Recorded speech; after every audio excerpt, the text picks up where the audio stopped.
Welcome back once again. So far, you have learned that the lady was now ready to let him go, but not without a favor.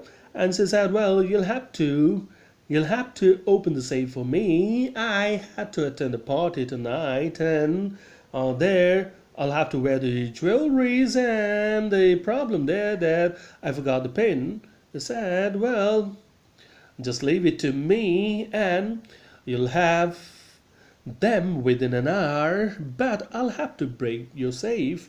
So, well, just forget about it. Leave that to me. I'll get that done within an hour, but for that, I'll have to break the safe. Don't worry about that. My husband won't be here for a month, and I'll have the safe mended by that time. She replied instantly, "Don't worry about that. My husband won't be here without before a month. Husband will not come here before a month, and by that time it's a time sufficient, 1 month's time sufficient for me to repair to mend the safe. So worry about nothing.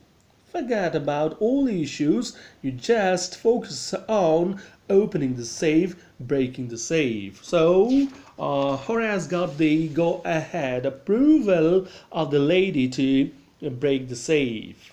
And within an hour, Horace had opened the safe, given her the jewels, and gone happily away. And he took hardly an hour to open the safe, to break the safe.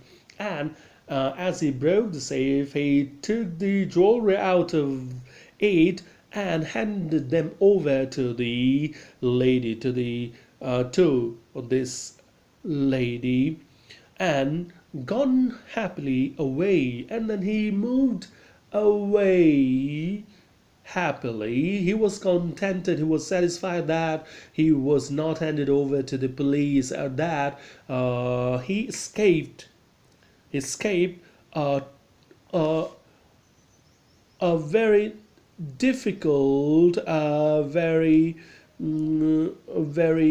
complicated situation. He was out of trouble situation, or out of trouble.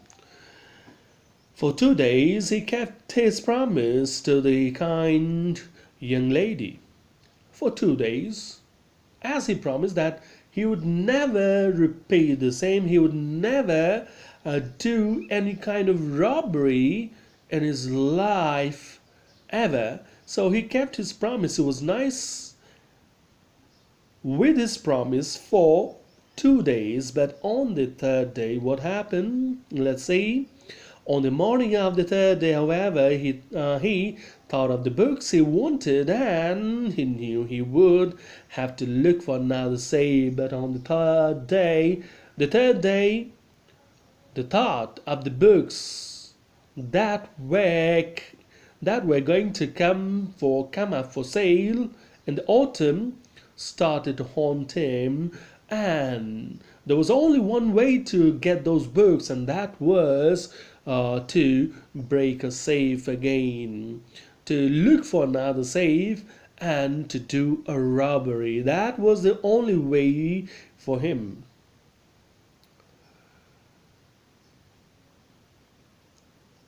And I'll say, but he never got the chance to begin his plan. But unfortunately, such thing never happened. He never got the chance to have a planning.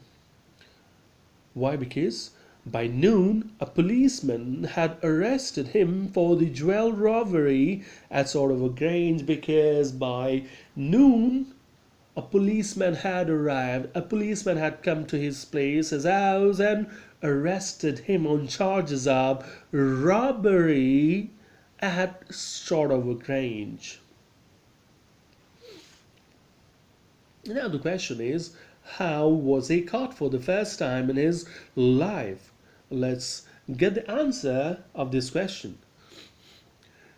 His fingerprints for he had opened the safe without gloves, were all over room, and no one believed him when he said that the wife of the owner of the house had asked him to open the safe for her. Now, answer the answer here is very plain because for the first time he opened a safe without glass.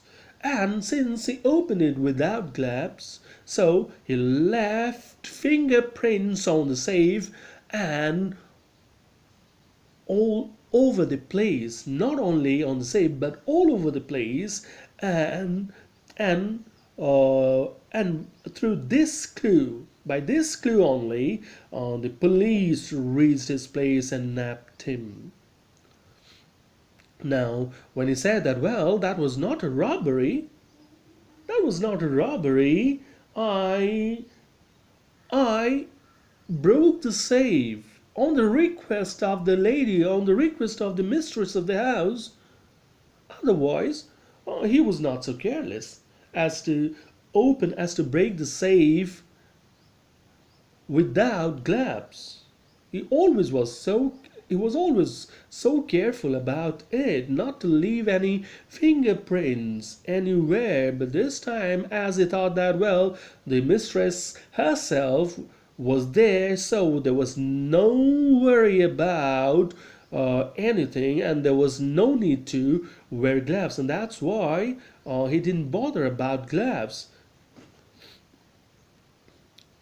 The wife herself, a gray-haired, sharp-tongued woman of 60, said that the story was nonsense, and the mistress was present there, and she said that, well, it's all nonsense, it's all cook and bull story, and there is no fact, no reality.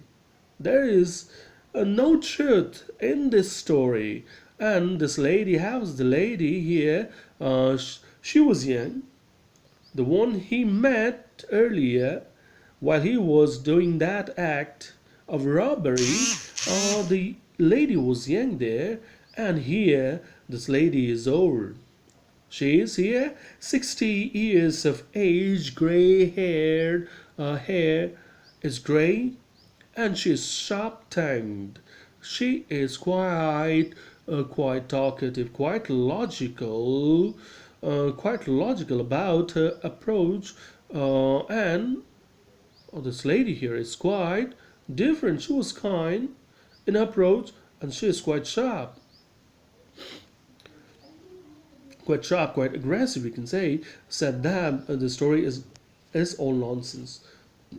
Horace is now the assistant librarian in the prison. He often thinks of the charming, clever young lady who was in the same profession as he was and who tricked him.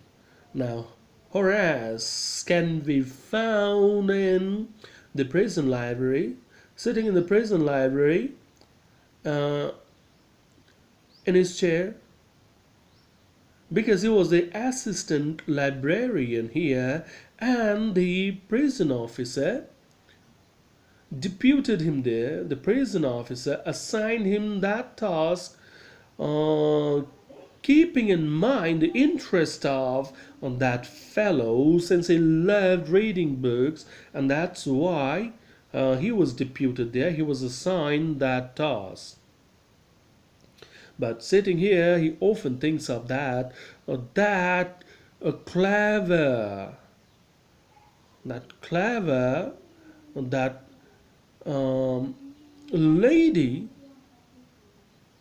who was so clever and who cheated him so easily. He gets very angry when anyone talks about honor among thieves, and now if anybody talks about honesty in the profession, in his profession or in any other profession, he gets quite angry, he gets quite agitated. This is all. I hope This will be beneficial to you, will be helpful to you. Thank you.